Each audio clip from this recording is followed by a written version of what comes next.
Бисмиллахир-рахманир-рахим. Курмандык чалуу.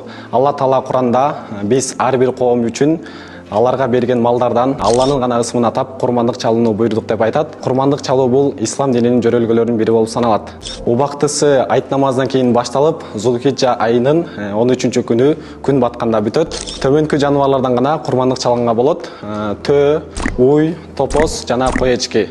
Ал эми койон, тоок, элик жана башка жаныбарлардан курмандык чалганга жарабайт. Курмандык чалынчу мал семиз жана саламатта болуусу керек. Анткени Алла Таала бул тууралуу Куранда ал эми ким Алланын берген курмандыктарынын мыктысын, семизин союп аны улуктаса, албетте ал жүрөктүн такыбалыгынан деп айтылынат.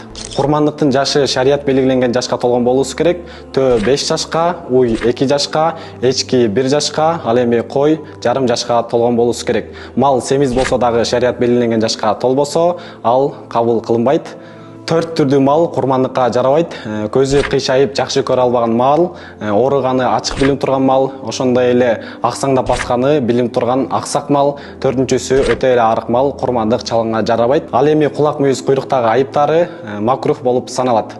Бул курмандыктын кабыл болуусу такыбалыкка байланыштуу. Анткени Алла Таала бул тууралуу Куранда чындыгында Аллах такыбалардын гана курмандыктарын кабыл кылат деп айтылат. Эгер сиз Бишкек шаарындагы медресенин балдарына курмандык чалууну кааласаңыз, биз сиздер үчүн кызматтабыз. Ушул номерлерге байланышып коюңуздар.